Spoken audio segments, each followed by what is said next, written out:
നമസ്കാരം. ഉള്ളുലച്ച കാഴ്ചകൾക്ക് തോരാ കണ്ണീരിന് ഇന്ന് ഒരാണ്ട്. മനസ്സും ശരീരവും വിറങ്ങലിച്ചു നിന്ന ദിവസങ്ങൾ. അതിൽ നിന്ന് വയനാടൻ ജനത ഇതുവരെ മുക്തമായിട്ടില്ല. കന്യാസ്ത്രീകളുടെ അറസ്റ്റിൽ വ്യാപക പ്രതിഷേധം. കന്യാസ്ത്രീകൾ ജയിലിൽ തുടരും.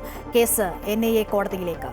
ഈ മണിക്കൂർ വരെയുള്ള സമഗ്രമായ വാർത്തകളുമായി ഉച്ചവാർത്ത ആരംഭിക്കുന്നു. ആദ്യം പ്രധാന വാർത്തകൾ. ഛത്തീസ്ഗഡിൽ അറസ്റ്റിലായ കന്യാസ്ത്രീകളുടെ ജാമ്യാപേക്ഷ പരിഗണിക്കാതെ സെഷൻസ് കോടതി. മനുഷ്യക്കടത്തായതിനാൽ പരിഗണിക്കേണ്ടത് NIA കോടതിയെന്ന് സെഷൻസ് കോടതി.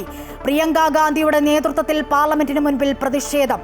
രാജ്ഭവനിലേക്ക് കോൺഗ്രസിന്റെ പ്രതിഷേധ മാർച്ച്. ചർച്ചയ്ക്കില്ലെന്ന നിലപാടിൽ ഉറച്ച കേന്ദ്ര സർക്കാർ. CBCI സംഘം ഛത്തീസ്ഗഡിൽ.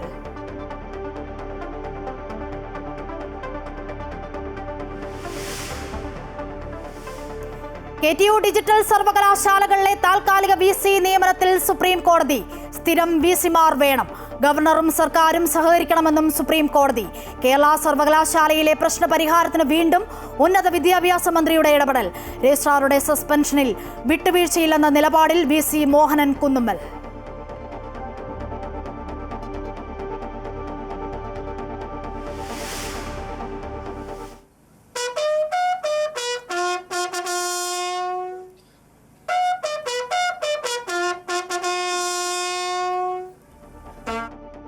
വയനാട്ടിലെ ഉരുൾപൊട്ടൽ ദുരന്തത്തിനൊരാണ്ട്. പുത്തുമലയിലെ ജൂലൈ 30 ഹൃദയഭൂമിയിൽ സർവമത പ്രാർത്ഥനയും പുഷ്പാർച്ചനയും നടത്തി.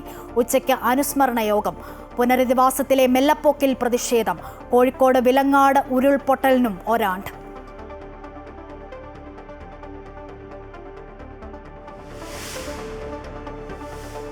ഇന്ത്യ പാക് വെടിനിർത്തലിൽ മധ്യസ്ഥത വഹിച്ചെന്ന വാദം ആവർത്തിച്ച് പ്രസിഡന്റ് ഡൊണാൾഡ് ട്രംപ്. തന്റെ അഭ്യർത്ഥന ഇരു രാജ്യങ്ങളും അംഗീകരിക്കുകയായിരുന്നുവെന്നും ട്രംപ്. ഓപ്പറേഷൻ സിന്ദൂറിൽ പ്രധാനമന്ത്രി ഇന്ന് രാജ്യസഭയിൽ സംസാരിക്കും.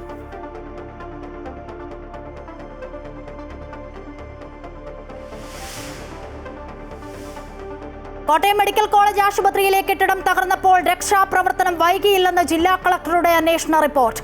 കെട്ടിടത്തിന്റെ ബലക്ഷയം സംബന്ധിച്ച് മുൻപ് ഔദ്യോഗിക റിപ്പോർട്ടുകൾ ഇല്ലായിരുന്നുവെന്നും ജോൺ വി സാമുവലിന്റെ റിപ്പോർട്ട്.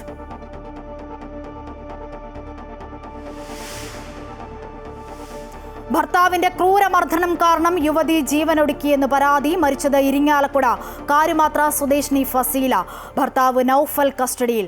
ഗർഭിണിയായ തന്നെ നൌഫൽ ക്രൂരമായി മർദ്ദിച്ചുവെന്ന് ഫസീലയുടെ അവസാന സന്ദേശം.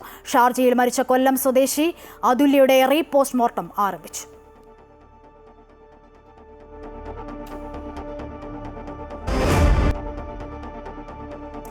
ഈ മണിക്കൂറിലെ ഏറ്റവും പ്രധാനപ്പെട്ട വാർത്തയിലേക്കാണ് ആദ്യം. ഛത്തീസ്ഗഡിൽ അറസ്റ്റ് ചെയ്ത കന്യാസ്ത്രീകളുടെ ജാമ്യാപേക്ഷ സെഷൻസ് കോടതി തള്ളി. കേസ് പരിഗണിക്കാൻ അധികാരമില്ലെന്ന് കോടതി അറിയിച്ചു. മനുഷ്യക്കടത്തായതിനാൽ ഹർജി പരിഗണിക്കേണ്ടത് NIA കോടതിയെന്നാണ് വാദം. ഹൈക്കോടതിയെ സമീപിക്കാനും നിർദ്ദേശം നൽകിയിട്ടുണ്ട്. കന്യാസ്ത്രീകൾ ജയിലിൽ തുടരും. കോടതി തീരുമാനം വന്നതിന് പിന്നാലെ കോടതിക്ക് മുൻപിൽ ബജറംഗ് ദൾ പ്രവർത്തകർ ആഹ്ലാദ പ്രകടനം നടത്തി. इनको अभी 15 से 20 दिन की कस्टडी में और रखा जाएगा. अभी पूरी विवेचनापूर्ण नहीं होना. सिर्फ कोर्ट को स्वर्णाधिकार नहीं है, क्योंकि क्या होता है ये मामला NIA का बन रहा है. मानव तस्करी से संबंधित मामला है. इसका कोर्ट इसका कोर्ट अलग है. ये कोर्ट अलग है, ठीक है. इसकी ये कोर्ट को सुनने का अधिकार ही नहीं है. ये गलत जगह इन्होंने एप्लीकेशन मूव किया है. तो अभी पुलिस को आदेश किया गया कि 15 दिन पूरी जांच करेंगे और उसके बाद ये मामला NIA में जाएगा. देखिए क्या होता है, निचले स्तर पे किसी को अगर जानकारी नहीं है तो उसके लिए आप किसी को आरोपित नहीं कर सकते.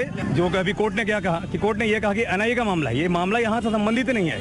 अपराध यहाँ पे हुआ है दुर्ग, इनका जो क्षेत्र का जुरिडिक्शन नहीं होने के कारण यहाँ नहीं. इनके कोर्ट ने दलील यही दी थी कि हमको. ഛത്തീസ്ഗഡിലെ കന്യാസ്ത്രീകളുടെ അറസ്റ്റിൽ പാർലമെന്റിനകത്തും പുറത്തും പ്രതിഷേധവുമായി പ്രതിപക്ഷം. വിഷയം ചർച്ച ചെയ്യണമെന്ന പ്രതിപക്ഷ നിർദ്ദേശം ഇന്നും കേന്ദ്രം തള്ളി. പ്രതിപക്ഷ ബഹളത്തെ തുടർന്ന് രാജ്യസഭാ നടപടികൾ ഇന്നും തടസ്സപ്പെട്ടു. പ്രിയങ്ക ഗാന്ധിയുടെ നേതൃത്വത്തിൽ പാർലമെന്റിന് പുറത്തും പ്രതിഷേധം അരങ്ങേറി.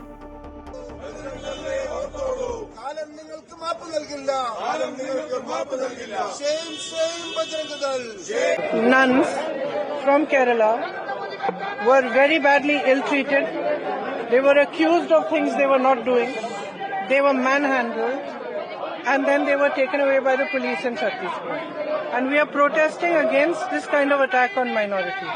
I think somebody has already raised this issue, right? You already raised, today also we are raising. Yeah. We are demanding an end to this kind of atrocity against minorities.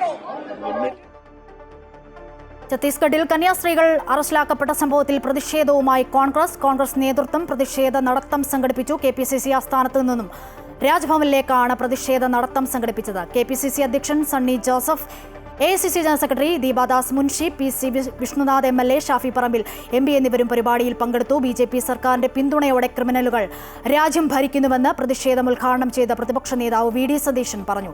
കേന്ദ്ര സർക്കാരിന്റെ പ്രതിനിധിയായി കേരളത്തിലെ പ്രതിഷേധം ഗവർണർ അറിയിക്കണമെന്നും അദ്ദേഹം ആവശ്യപ്പെട്ടു. ഈ സംസ്ഥാനത്തെ ജനങ്ങളുടെ പ്രതിഷേധം ഛത്തീസ്ഗഡ് ഗവൺമെന്റിനെ പ്രധാനമന്ത്രിയെയും അറിയിക്കാൻ ഇനിയും വൈകരുത് എന്ന് ഞങ്ങൾ ആവശ്യപ്പെടുന്നു. ഇത് കേരളത്തിന്റെ പ്രതിഷേധമായി നമ്മൾ മാറ്റും. ഇനിയും ഇത്തരം കാര്യങ്ങൾ ആവർത്തിച്ചാൽ അവരെ സംരക്ഷിക്കുന്നതിനായി ഇന്ത്യൻ നാഷണൽ കോൺഗ്രസ് അവരുടെ കൂടെ ഉണ്ടാകും എന്ന് മാത്രം വിനയപൂർവ്വം പറഞ്ഞുകൊണ്ട് ഈ പ്രതിഷേധ നടത്ത ഉദ്ഘാടനം ചെയ്തതായി.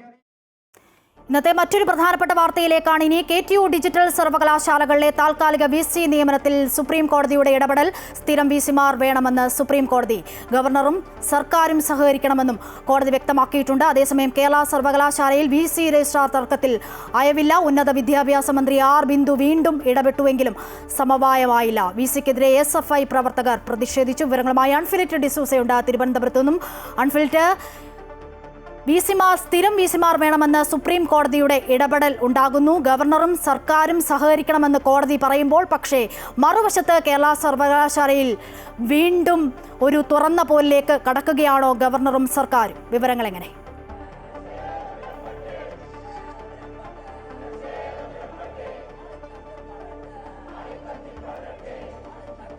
അശ്വിനി, തീർച്ചയായും സുപ്രീം നിർണായകമായ ഇടപെടലാണ് ഉണ്ടായിരിക്കുന്നത്. KTU ഡിജിറ്റൽ സർവകലാശാലയിൽ താൽക്കാലിക VCമാർ പാടില്ല.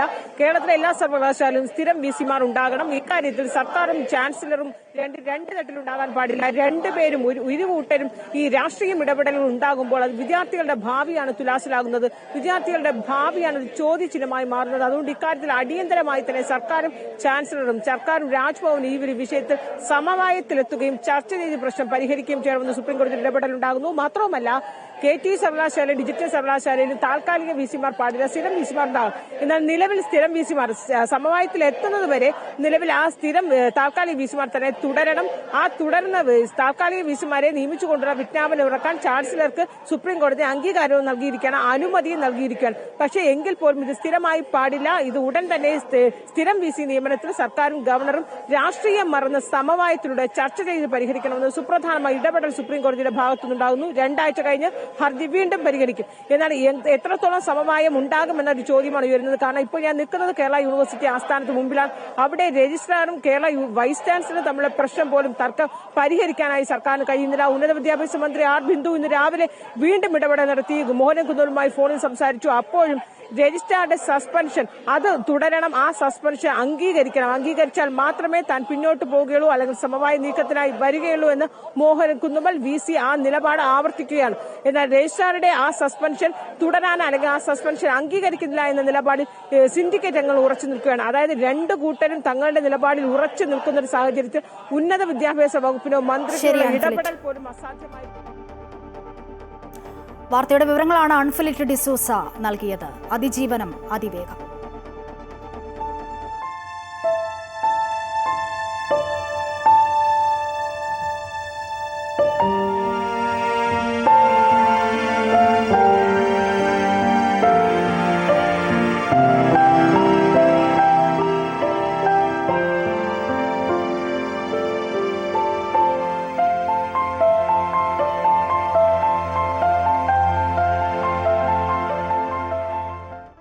മുണ്ടക്കൈ ചൂരൽമല ഉരുൾ ദുരന്തത്തിന് ഒരാണ്ട് തികയുമ്പോൾ ദുരന്തത്തിൽ മരണമടഞ്ഞവരെ അടക്കം ചെയ്ത ഹൃദയഭൂമിയിൽ സർവ്വമത പ്രാർത്ഥന നടന്നു. ഗുണഭോക്താക്കൾക്ക് ടൗൺഷിപ്പിലെ മാതൃകാ വീട് കാണുന്നതിനായി പ്രദർശിപ്പിക്കും.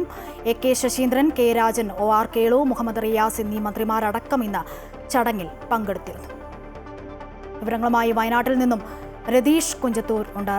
രതീഷ്, തീരാവേദനയിൽ ഒരാണ്ട് കടന്നു പോകുകയാണ്. വയനാട് അതിജീവന പാതയിലാണ്. ഇനിയിപ്പോൾ അനുസ്മരണ യോഗമൊക്കെ നടക്കാനിരിക്കുന്നു. രാവിലെ നമ്മൾ സർവ്വമത പ്രാർത്ഥനയൊക്കെ അവിടെ നടന്നത് തത്സമയമായി പ്രേക്ഷകർ കണ്ടതാണ്. വിവരങ്ങൾ എന്താണ് രതീഷ്?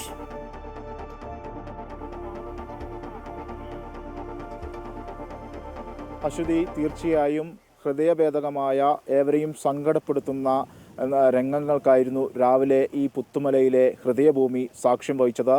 ഉരുൾ ദുരന്തത്തിൽ അത് ജൂലൈ 30 ആ ദിനത്തിൽ ഇവിടുത്തെ ഒരാണ്ട് തികയുന്ന ആ ദിവസം തങ്ങളുടെ പ്രിയപ്പെട്ടവരെ നഷ്ടപ്പെട്ട, ഉറ്റവരെ നഷ്ടപ്പെട്ട, സഹോദരങ്ങളെ നഷ്ടപ്പെട്ട, മക്കളെ നഷ്ടപ്പെട്ട, മാതാപിതാക്കളെ നഷ്ടപ്പെട്ട, അയൽവാസികളെ നഷ്ടപ്പെട്ട അത്ര ആളുകളുടെ അവരുടെ ഓർമ്മകൾക്ക് മുന്നിൽ പ്രണാമം അർപ്പിച്ചുകൊണ്ട് നമ്മൾ നിൽക്കുന്ന ഈ ഹൃദയഭൂമിയിൽ രാവിലെ ഇവിടുത്തെ ആയിരക്കണക്കിന് ആളുകളാണ് എത്തിച്ചേർന്നത്. അവർക്ക് സർവ്വമത പ്രാർത്ഥനയോടുകൂടി തന്നെ പ്രാർത്ഥന അർപ്പിച്ചു, പുഷ്പങ്ങൾ അർപ്പിച്ചു അവർ മടങ്ങിപ്പോയിരിക്കുകയാണ്. ഏതായാലും പ്രാർത്ഥനകൾക്ക് ശേഷം ഏതായാലും ഈ ഹൃദയഭൂമി, അതായത് 298 ഈ ദുരന്തത്തിൽ മരണപ്പെട്ട 298 ആളുകൾ അന്തിയുറങ്ങുന്ന ഈ ഹൃദയഭൂമി ഇപ്പോൾ മൂകമായിരിക്കുന്നു. അവരുടെ പ്രാർത്ഥനകൾ ഏറ്റുവാങ്ങിക്കൊണ്ട്, തങ്ങളുടെ ഉറ്റവരുടെ പ്രാർത്ഥനകൾ ഏറ്റുവാങ്ങിക്കൊണ്ട് അവർ ഈ മണ്ണിൽ അന്ത്യവിശ്രമം കൊള്ളുകയാണ്. ഏതായാലും നേരത്തെ ഞാൻ സൂചിപ്പിച്ചതുപോലെ തന്നെ വളരെ ഹൃദയഭേദകമായ, ഹൃദയസങ്കടകരമായ കാഴ്ചകൾക്കായിരുന്നു നാം ഇവിടെ സാക്ഷ്യം വഹിച്ചത്. കാരണം വിതമ്പലെടുക്കാൻ കഴിയാതെ കണ്ണീരോടുകൂടി തന്നെയാണ് അവർ തങ്ങളുടെ ഉറ്റവരുടെ കുഴിമാടത്തിനരികെ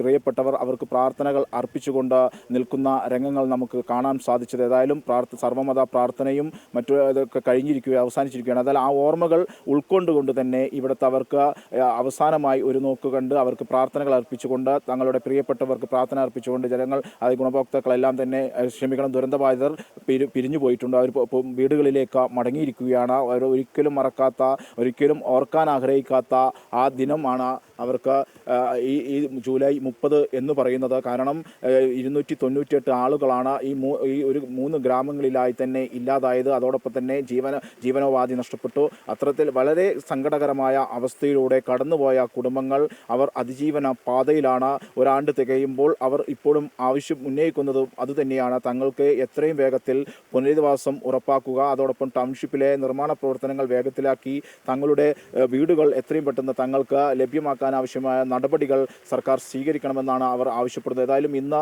കാലത്ത് മന്ത്രിമാർ ഉൾപ്പെടെയുള്ളവർ ഈ സർവ്വമത പ്രാർത്ഥനാ ചടങ്ങിൽ പങ്കെടുത്തു. അധ്യക്ഷന്മാരുണ്ടായിരുന്നു. ജാതിമത ഭേദമന്യേ ആളുകൾ ഇവിടെ വന്ന് തങ്ങളുടെ പ്രിയപ്പെട്ടവർക്ക് പ്രാർത്ഥനകൾ അർപ്പിച്ചു, പുഷ്പങ്ങൾ അർപ്പിച്ചു മടങ്ങി. പോലീസിൻ്റെ ഗാർഡ് ഓഫ് ഫോൺ നൽകിയാണ് പരിപാടിക്ക് ഈ പ്രാർത്ഥന ആരംഭിച്ചത്.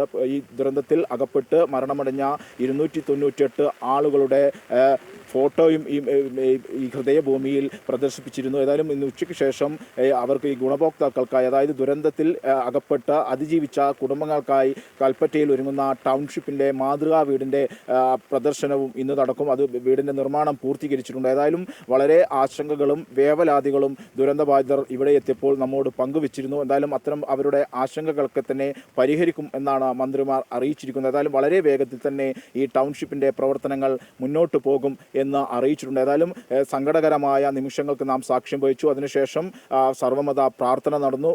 ആളുകളെല്ലാം തന്നെ ഒരിക്കൽ അവസാനമായി തങ്ങളുടെ പ്രിയപ്പെട്ടവർക്ക് യാത്രയപ്പ് നൽകിക്കൊണ്ട് അവരെ ഓർമ്മയിൽ എടുത്തുകൊണ്ട് അവരെ പ്രാർത്ഥിച്ചുകൊണ്ട് പൂക്കൾ അർപ്പിച്ചുകൊണ്ട് വിടവാങ്ങിയിരിക്കുകയാണ്. ഏതായാലും ഇപ്പോൾ ഈ ഹൃദയഭൂമി മൂകമാകുകയാണ്. മഴ ശക്തമാകുന്നുണ്ട്. ഏതായാലും ഉച്ചയ്ക്ക് ശേഷം ഈ ടൗൺഷിപ്പിലെ വീടിൻ്റെ നിർമ്മാണങ്ങൾ അത് പ്രദർശിപ്പിക്കുന്ന പരിപാടികളിലേക്ക് നീങ്ങും. അശ്വതി, ശരി, വിവരങ്ങളാണ് വയനാട്ടിൽ നിന്നും രതീഷ് നൽകിയത്. മറ്റു വാർത്തകൾ നോക്കാം. ഇന്ത്യയും പാകിസ്ഥാനും തമ്മിലുള്ള വെടിനിർത്തലിന് താൻ മധ്യസ്ഥത വഹിച്ചു എന്ന് ആവർത്തിച്ച് American president Donald Trump. Narendra Modi സുഹൃത്താണെന്നും പാകിസ്ഥാനുമായുള്ള യുദ്ധം അവസാനിപ്പിച്ചത് തന്റെ അഭ്യർത്ഥന പ്രകാരമെന്നും ട്രംപ് പറഞ്ഞു. പാകിസ്ഥാനും താൻ പറഞ്ഞത് കേട്ടു. പ്രധാനമന്ത്രി നരേന്ദ്രമോദിയുടെ നേതൃപാടവത്തെ ട്രംപ് പ്രശംസിച്ചു. ലോകത്തിലെ ഒരു നേതാവും സൈനിക നീക്കം നിർത്താൻ ആവശ്യപ്പെട്ടിട്ടില്ലെന്ന് മോദി കഴിഞ്ഞ ദിവസം പാർലമെന്റിൽ അറിയിച്ചിരുന്നു. ഇതിന് പിന്നാലെയാണ് ട്രംപിന്റെ പ്രതികരണം. ഓപ്പറേഷൻ സിന്ദൂറിൽ പാർലമെന്റിൽ ഇന്നും ചർച്ച തുടരും. പ്രധാനമന്ത്രി നരേന്ദ്രമോദി ഇന്ന് രാജ്യസഭയിൽ മറുപടി നൽകും. ഇന്നലെ ലോക്സഭയിൽ ഓപ്പറേഷൻ സിന്ദൂർ പ്രധാനമന്ത്രി വിശദീകരിച്ചിരുന്നു. ആക്രമണം അവസാനിപ്പിക്കാൻ ഒരു നേതാവും പറഞ്ഞിട്ടില്ലെന്ന് പ്രതിപക്ഷത്തിന് പ്രധാനമന്ത്രി നരേന്ദ്രമോദി മറുപടി നൽകി. ട്രംപ് കള്ളം പറയുകയാണെന്ന് പറയാൻ പ്രധാനമന്ത്രിക്ക് ധൈര്യമുണ്ടോ എന്ന് പ്രതിപക്ഷ നേതാവ് രാഹുൽ ഗാന്ധി MP ചോദിച്ചു. ഓപ്പറേഷൻ സിന്ദൂർ അവസാനിച്ചിട്ടില്ലെന്നും ഇനിയും സാഹസത്തിന് മുതിർന്നാൽ തിരിച്ചടി ഉറപ്പെന്നും പ്രധാനമന്ത്രി നരേന്ദ്രമോദി ലോക്സഭയിൽ ചൂണ്ടിക്കാട്ടി. അതേസമയം ഓപ്പറേഷൻ സിന്ദൂറിൽ ലോക്സഭയിൽ പ്രതിരോധ മന്ത്രി രാജ്നാഥ് സിംഗും ഇന്ന് മറുപടി നൽകും. കോട്ടയം മെഡിക്കൽ കോളേജ് അപകടത്തിൽ സർക്കാർ സംവിധാനങ്ങൾക്ക് വീഴ്ച സംഭവിച്ചിട്ടില്ലെന്ന് ജില്ലാ കളക്ടറുടെ റിപ്പോർട്ട്. രക്ഷാപ്രവർത്തനം നടത്താൻ വൈകിയില്ല. കെട്ടിടത്തിന്റെ ബലക്ഷയം സംബന്ധിച്ച് 3 റിപ്പോർട്ടുകൾ ഉണ്ടായിരുന്നു. എന്നാൽ ഒരു റിപ്പോർട്ടിലും കെട്ടിടം പൊളിച്ചു മാറ്റണമെന്ന് പറഞ്ഞിട്ടില്ല എന്നും റിപ്പോർട്ടിൽ സൂചിപ്പിക്കുന്നു. കോട്ടയം മെഡിക്കൽ കോളേജിലുണ്ടായ അപകടത്തിൽ സർക്കാരിനെ വെള്ളപൂശിയാണ് ജില്ലാ കളക്ടറുടെ റിപ്പോർട്ട്. അപകടത്തിൽ രക്ഷാപ്രവർത്തനം വൈകിട്ടില്ലെന്നാണ് അന്വേഷണ റിപ്പോർട്ടിലുള്ളത്. JCB പോലുള്ള സംവിധാനങ്ങൾ കെട്ടിടത്തിനുള്ളിൽ എത്തിക്കുന്നതിനാണ് കാലതാമസം നേരിട്ടത്. കെട്ടിടത്തിന്റെ ബലക്ഷയം സംബന്ധിച്ച് 3 റിപ്പോർട്ടുകൾ ഉണ്ടായിരുന്നു. എന്നാൽ ഒരു റിപ്പോർട്ടിലും കെട്ടിടം പൊളിച്ചു മാറ്റണമെന്ന് പറഞ്ഞിരുന്നില്ല. സമഗ്രമായ അന്വേഷണ റിപ്പോർട്ടാണ് സമർപ്പിച്ചിട്ടുള്ളതെന്ന് ജില്ലാ കളക്ടർ ജോൺ വി സാമുവൽ പറഞ്ഞു. സമഗ്രമായ അന്വേഷണ റിപ്പോർട്ടാണ് തുടക്കം മുതൽ ഒടുക്കം വരെയുള്ള മുഴുവൻ കാര്യങ്ങളും ഡീറ്റെയിൽഡ് ആയിട്ട് തന്നെ സമർപ്പിച്ചിട്ടുണ്ട്. 3 സ്റ്റഡി അതിനകത്ത് നടന്നിട്ടുണ്ട്. ആ സ്റ്റഡിയുടെ റെക്കമെൻഡേഷൻസ് ഞാൻ അതുപോലെ തന്നെ റിപ്പോർട്ടിനകത്ത് കൊടുത്തിട്ടുണ്ട്. എത്താൻ കാലതാമസം ഉണ്ടായില്ല, പക്ഷേ അതിനകത്ത് കടത്താൻ കുറച്ച് പ്രയാസപ്പെട്ടു, അത് മാത്രമേ ഉള്ളൂ.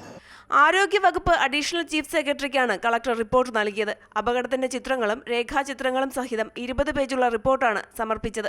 അതേസമയം medical college managing committee chairperson കൂടിയായ കളക്ടറോട് തന്നെ സർക്കാർ റിപ്പോർട്ട് തേടിയതിനെതിരെ പ്രതിഷേധം ഉയർന്നിരുന്നു. ജുഡീഷ്യൽ അന്വേഷണമാണ് പ്രതിപക്ഷ കക്ഷികൾ ആവശ്യപ്പെട്ടിരുന്നത്.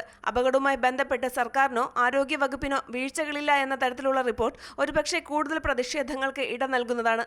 അമൃത ന്യൂസ്, കോട്ടയം. തൃശൂർ ഇരിങ്ങാലക്കുടയിൽ ഗർഭിണിയായ യുവതിയെ ഭർതൃവീട്ടിൽ തൂങ്ങിമരിച്ച നിലയിൽ കണ്ടെത്തി. കാരുമാത്ര നെടുങ്കോണം വലിയകത്ത് നൌഫലിന്റെ ഭാര്യ ഫസീലയാണ് തൂങ്ങിമരിച്ച നിലയിൽ കണ്ടെത്തിയത്. സംഭവത്തിൽ ഭർത്താവ് നൌഫലിനെ പോലീസ് കസ്റ്റഡിയിലെടുത്തു. ഗാർഹിക പീഡനം മൂലമാണ് ആത്മഹത്യ എന്ന യുവതിയുടെ വീട്ടുകാരുടെ മൊഴിയുടെ അടിസ്ഥാനത്തിലാണ് നൌഫലിനെ ഇരിങ്ങാലക്കുട പോലീസ് കസ്റ്റഡിയിലെടുത്തത്. രണ്ടാമത് ഗർഭിണിയായത് ഭർത്താവിനും കുടുംബത്തിനും ഇഷ്ടമാവാത്തതിനെ തുടർന്ന് ഭർത്താവ് വയറ്റിൽ ചവിട്ടിയെന്നും ഭർത്തൃമാതാവ് ഉപദ്രവിച്ചിരുന്നുവെന്നുമുള്ള യുവതിയുടെ വാട്സാപ്പ് സന്ദേശവും പുറത്തു വന്നിട്ടുണ്ട്. 10 മാസം പ്രായമുള്ള കുട്ടിയുടെ അമ്മയുമാണ് ഫസീല. യുവതി മുൻപും പ്രശ്നങ്ങൾ നേരിട്ടിട്ടുണ്ടെന്നും ഭർത്താവ് നൌഫൽ തനിക്ക് തെറ്റുപറ്റിയെന്ന് സമ്മതിച്ചതായും ഫസീലയുടെ ബന്ധുക്കൾ പറഞ്ഞു. ഹോസ്പിറ്റലിൽ പയ്യൻ വന്നിരുന്നു. അവിടെ ഒരു ഇഷ്യൂ ഉണ്ടായി. കാരണം കുടുംബക്കാർ ഇത് കണ്ടപ്പോൾ ചോദിച്ചു എന്താണെന്നുള്ളത്. ചോദിച്ചപ്പോൾ അവൻ പറഞ്ഞു, എന്നെ കുറയ്ക്ക് പിടിച്ചപ്പോൾ എനിക്ക് പറ്റിപ്പോയി എന്ന് പറഞ്ഞു. ഇതാണ് അവൻ പറഞ്ഞ വാക്ക്. അതെന്താണ് പറ്റിയതെന്നൊന്നും നമുക്കറിയില്ല. പിന്നീട് അവൻ പറഞ്ഞു ഞാൻ ചവിട്ടിയിട്ടുണ്ടെന്ന് അവൻ തന്നെ പറഞ്ഞത് അവിടെ വെച്ച്. കൊടുങ്ങല്ലൂർ കോതപ്പറമ്പിൽ വാടകയ്ക്ക് താമസിക്കുന്ന പതിയാശ്ശേരി സ്വദേശി കാട്ടുപറമ്പിൽ അബ്ദുൾ റഷീദിന്റെയും സെക്കീനയുടെയും മകളാണ് ഫസീല. ഫസീലയുടെ മൃതദേഹം പോസ്റ്റ്മോർട്ടത്തിനു ശേഷം വീട്ടുകാർക്ക് വിട്ടു നൽകും. അമൃത ന്യൂസ്, തൃശൂർ. ഷാർജയിൽ മരിച്ച അതുല്യയുടെ പോസ്റ്റ്മോർട്ടം ആരംഭിച്ചു. ഷാർജയിൽ നിന്നും പുലർച്ചെ നാട്ടിലെത്തിച്ച മൃതദേഹം കൊല്ലം പാരിപ്പള്ളി മെഡിക്കൽ കോളേജിലാണ് പോസ്റ്റ്മോർട്ടം നടത്തുന്നത്. അന്വേഷണ ഉദ്യോഗസ്ഥയായ കരുനാഗപ്പള്ളി ASP അഞ്ജലി ഭാവനയുടെ നേതൃത്വത്തിൽ ഇൻക്വസ്റ്റ് നടപടികൾ പൂർത്തിയാക്കിയ ശേഷമാണ് പോസ്റ്റ്മോർട്ടം. വൈകിട്ടോടെ കൊല്ലം തേവലക്കരയിലെത്തിക്കുന്ന മൃതദേഹം പൊതുദർശനത്തിന് ശേഷം വീട്ടുവളപ്പിൽ സംസ്കരിക്കും. കഴിഞ്ഞ ജൂലൈ 19-നാണ് അതുല്യയുടെ മൃതദേഹം ഷാർജയിലെ ഫ്ളാറ്റിൽ മരിച്ച നിലയിൽ കണ്ടെത്തിയത്.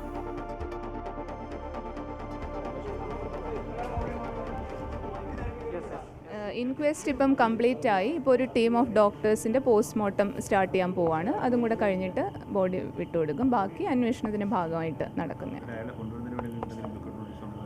അത് നമ്മൾ ഇറക്കിയിട്ടുണ്ട്. അതെ, ഇല്ല, അത് നമുക്കിപ്പം പറയാനുള്ളൊരു സ്റ്റേജ് അല്ലല്ലോ. അതിപ്പോൾ പോസ്റ്റ്മോർട്ടം കഴിഞ്ഞ് അവരുടെ റിപ്പോർട്ട് കിട്ടുമ്പോഴേ അറിയാൻ പറ്റും. ശരി, താങ്ക് യു. താരസംഘടനയായ അമ്മയുടെ പ്രസിഡന്റ് സ്ഥാനത്തേക്കുള്ള മത്സരത്തിൽ നിന്നും പിന്മാറില്ലെന്ന് നടൻ ദേവൻ. മോഹൻലാൽ മത്സരരംഗത്തുണ്ടാകില്ല എന്ന ഉറപ്പിലാണ് മത്സരിക്കാൻ തീരുമാനിച്ചത്. നിലവിലുള്ള പ്രതികരണങ്ങൾ കാണുമ്പോൾ മത്സരിക്കാനുള്ള ഊർജ്ജമാണ് കിട്ടുന്നത്. 80% അംഗങ്ങളുമായി ബന്ധപ്പെട്ടു. അവരുടെ പിന്തുണ ലഭിക്കുന്നുണ്ടെന്ന് ഉറപ്പുണ്ട്. നേരത്തെ ഭരണസമിതിയുടെ ഭാഗമായിരുന്നു. വിഘടിപ്പിച്ച് നിൽക്കുന്നവരെ ഒരുമിപ്പിച്ച് കൊണ്ടുപോകുമെന്നും ദേവൻ പറഞ്ഞു.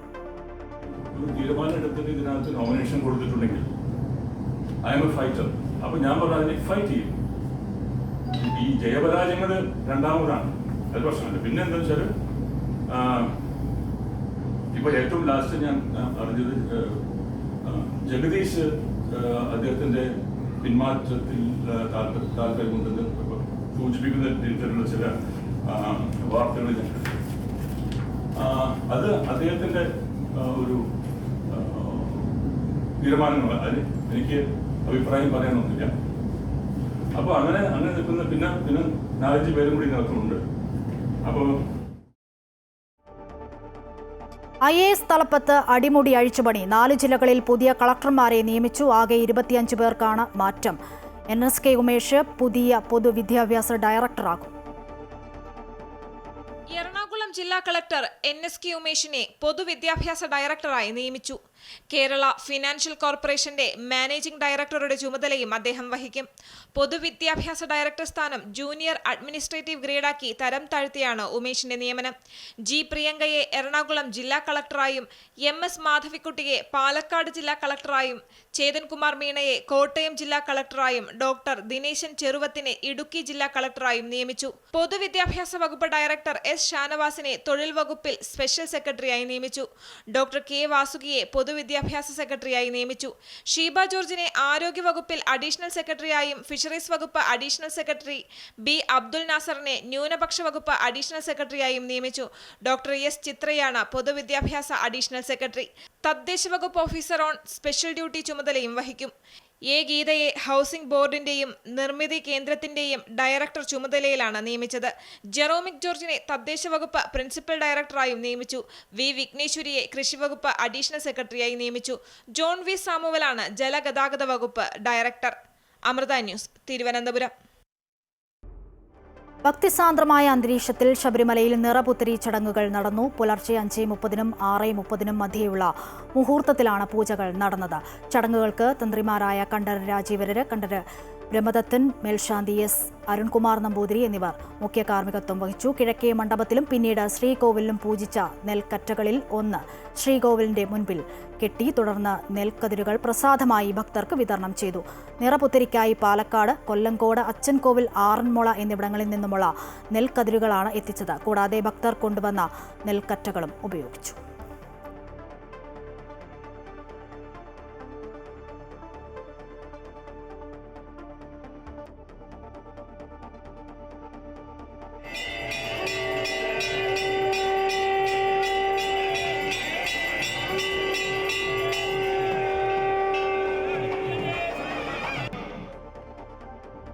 നിയമത്തെ നാം ബഹുമാനിക്കാതെയാകുമ്പോഴാണ് ലഹരി മരുന്നുകൾ ഉപയോഗിക്കാൻ തയ്യാറാകുന്നതെന്ന് ജസ്റ്റിസ് ദേവൻ രാമചന്ദ്രൻ.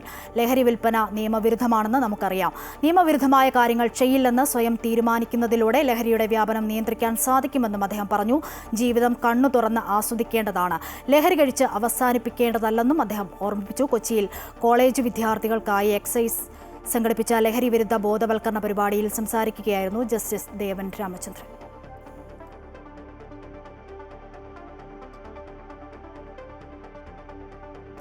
ഇപ്പോൾ പുറത്തുവന്ന ഒരു വാർത്തയിലേക്കാണ്. മാലിന്യ സംസ്കരണ പ്ലാന്റിൽ കുടുങ്ങി തൊഴിലാളികൾ മരിച്ചു. കോഴിക്കോട് മലപ്പുറം ജില്ലാ അതിർത്തിയിൽ വടക്കുംമുറി കളപ്പാറയിലാണ് സംഭവം. വിവരങ്ങളുമായി അരവിന്ദൻ ചേരുന്നു.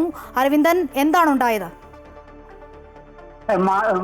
ഐശ്വര്യ, കോഴിക്കോട് മലപ്പുറം ജില്ലയിലെ അതിർത്തിയിൽ ഉള്ള വടക്കുമുറി കളപ്പാറയിലാണ് ഇത്തരത്തിലൊരു അപകടമുണ്ടായത്. വളരെ ദാരുണമായ അപകടമായിരുന്നു. കളപ്പാറയിൽ ഒരു മാലിന്യ സംസ്കരണ യൂണിറ്റ് പ്രവർത്തിക്കുന്നുണ്ട്. ഇവിടെ ഈ ജോലി എടുത്തുകൊണ്ടിരിക്കുന്ന മാലിന്യ ടാങ്ക് വൃത്തിയാക്കുന്നതിനിടെയാണ് മരണം സംഭവിച്ചത്. 3 പേർ മരിച്ചു എന്നാണ് നമുക്ക് ഇപ്പോൾ ലഭിക്കുന്ന വിവരം. മരിച്ചവരിൽ 2 പേർ ബീഹാർ സ്വദേശികളും ഒരാൾ ആസാം സ്വദേശിയുമാണ്. ഏതായാലും പോലീസ് ഇപ്പോൾ മൃതദേഹം താലൂക്ക് ആശുപത്രിയിലേക്ക് മാറ്റിയിട്ടുണ്ട്. കൂടുതൽ വിവരങ്ങൾ പുറത്തു വരുന്നേ ഉള്ളൂ. എങ്ങനെയാണ് ഈ അപകടം സംഭവിക്കാനുള്ള സാഹചര്യം എന്നതിനെ കുറിച്ച് പോലീസ് അന്വേഷണം ആരംഭിച്ചിട്ടുണ്ട്. എന്തായാലും സ്ഥലത്ത് ഇപ്പോൾ പോലീസ് പരിശോധന നടത്തുകയാണ്. ഐശ്വര്യ, അതാണ് വളരെ ദാരുണമായ സംഭവം. മാലിന്യ സംസ്കരണ പ്ലാന്റിൽ കുടുങ്ങി തൊഴിലാളികൾ മരിച്ചിരിക്കുന്നു. കോഴിക്കോട് മലപ്പുറം ജില്ലാ അതിർത്തിയിൽ വടക്കുംമുറി കളപ്പാറയിലാണ് സംഭവം. 3 ഇതര സംസ്ഥാന തൊഴിലാളികൾ മരിച്ചതായാണ് വിവരങ്ങൾ പുറത്തുവരുന്നത്. വിവരങ്ങളാണ് TK അരവിന്ദൻ നൽകിയത്.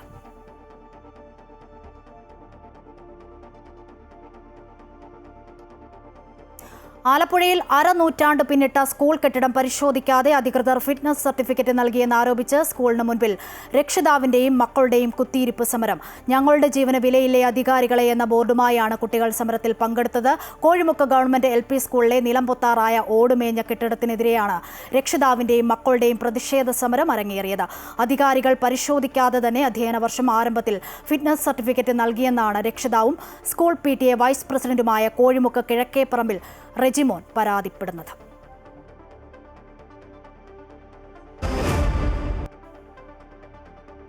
കായിക വാർത്തകൾ നോക്കാം. ഇന്ത്യ ഇംഗ്ലണ്ട് 5ാം ടെസ്റ്റിന് നാളെ ഓവലിൽ തുടക്കമാകും. പരമ്പര സമനിലയിലാക്കാൻ ഇന്ത്യക്ക് ജയം അനിവാര്യമാണ്. മാഞ്ചസ്റ്റർ ടെസ്റ്റിൽ ജയത്തോളം പോകുന്ന സമനില പൊരുതി നേടിയ ആത്മവിശ്വാസത്തിലാണ് ടീം ഇന്ത്യ. ഓവലിൽ ജയിച്ച് പരമ്പര സമനിലയിലാക്കുകയാണ് ശുഭ്മാൻ ഗില്ലിന്റെയും സംഘത്തിന്റെയും ലക്ഷ്യം. ഋഷഭ് പന്ത് പരിക്കേറ്റ് പുറത്തായതിനാൽ ഇന്ത്യൻ ടീമിൽ മാറ്റം ഉറപ്പാണ്. പന്തിന് പകരം ധ്രുവ് ജുറൽ ടീമിലെത്തും.